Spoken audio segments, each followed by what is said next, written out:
Today, we're going to tear up the old rule book on stress. You know, this idea of creating a life with zero stress? Let's be real, it's a fantasy. So instead, we're building a science-backed playbook for a life where you just get better at handling it.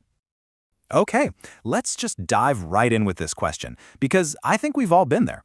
You see that subject line in your inbox and bam, your heart starts pounding, your palms get sweaty, but you're just sitting at your desk. It's wild. So why does your body react to a few lines of text like it's a 10-foot grizzly bear about to pounce? Well, the answer, as it turns out, is buried deep, deep in our DNA. Our stress response system is basically ancient survival hardware. It was built for a world of very real, very physical threats. It just hasn't quite gotten the memo about Wi-Fi and quarterly reports. And this slide right here shows the incredible mismatch perfectly. See, your body does not know the difference between a bear and your boss. In both situations, it hits the exact same panic button. Cortisol spikes, and it dumps a whole bunch of glucose, pure energy, into your bloodstream. Now, the ancient plan was brilliant. You'd use that fuel to either run for your life or fight. But what's the modern reality? You sit. And all that high-octane jet fuel just sits there marinating in your system. And that right there, that biological short circuit, that's the real enemy here. That unused energy and the constant slow drip of stress hormones creates this state of chronic inflammation. It messes with everything, your hormones, your metabolism, your overall health. So it's not really the stress itself that's the problem. It's our body's ancient and now unused reaction to it that does all the damage. So if we can't stop the emails from coming, and we definitely can't rewire our basic DNA, then what in the world is the solution? Well, we need a completely new strategy.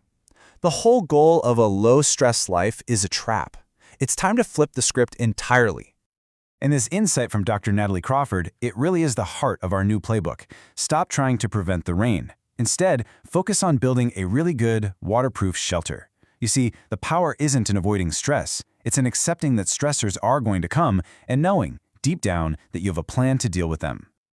You know, this one sentence really changes everything. It shifts your focus from this impossible, frustrating ideal to something that's practical and honestly empowering. We're not trying to have an empty arena. We're training to be skilled gladiators inside of it. All right, so let's get into the first part of your playbook, the proactive toolkit. I want you to think of this as your daily training regimen. These are the non-negotiable habits you build to fortify your body and your mind before stress even knocks on the door. And it all starts with this. Just 20 minutes. That's it. The science is showing that just carving out this tiny slice of your day, every single day, to intentionally bring your cortisol levels down can dramatically change your baseline resilience to stress. And the great thing is, there's no one-size-fits-all answer here. This isn't about forcing yourself to meditate if you can't stand it.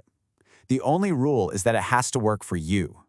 Maybe it's a brain dump in a journal, or a walk without your phone, or maybe it's just 5 minutes of quiet, listening to the birds outside your window. You just have to find your off switch. Okay, next up in the proactive toolkit is maybe the most powerful recovery tool we have: sleep. If cortisol and all that unused glucose is the mess that stress leaves behind, I want you to think of sleep as your body's highly efficient, elite cleanup crew that comes in every single night to repair the damage and reduce that inflammation. You do not want to shortchange the cleanup crew. And you can actually help that crew work even better with a few simple rules. You know, avoiding food and alcohol right before bed means your body isn't busy trying to digest stuff. It can get straight to work on healing. You wake up feeling reset, not just rested. Now, this right here is a total game changer. Think of your skeletal muscle as a giant glucose sponge. So when stress hits and your body floods you with that sugar, having more muscle mass gives that glucose a place to go immediately. It just soaks it right up without needing a huge insulin spike to deal with it. So the crucial point is this: lifting weights is not just for looks, it is for your hormonal health.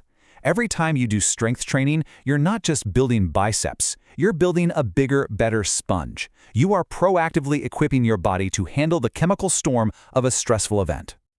All right, so your proactive defenses are strong. You've done the work. But, bam! The alarm just went off. A stressor broke through. The cortisol is surging. The glucose is flowing. The next 60 seconds are absolutely critical. What's the play? And this brings us to the second and equally vital part of the playbook, your in-the-moment response plan. Think of these as the emergency procedures you execute to manage that biological storm while it's actually happening. Step 1. You need to manually override your nervous system. Right now, your fight-or-flight response is on autopilot, so you have to take the controls back. Box breathing is such a simple, powerful way to do that. It sends a direct signal to your brain that basically says, hey, we are safe, we are not actually running from a bear right now. Okay, step 2. You have to obey your biology. Your body has just given you this powerful dose of energy for one specific reason: action. The biggest mistake we make is we ignore this command. You have to burn the fuel. And you don't need a gym for this. You just need to complete the stress cycle.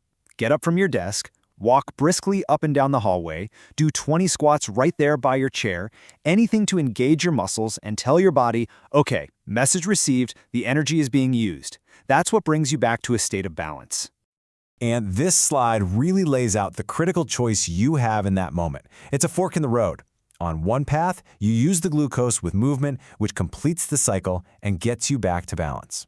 On the other path, you fall into that trap of adding more glucose with comfort food or alcohol, which is just like pouring gasoline on an inflammatory fire. So, we end with this final thought. This whole playbook, it's about a fundamental shift in your mindset, from feeling like a powerless victim of stress to becoming a skilled operator. Look, stress is an inevitable part of being human, but suffering because of it doesn't have to be. By understanding your body's ancient wiring and having a clear plan for both defense and response, you can do more than just survive modern stress. You can actually learn to thrive with it.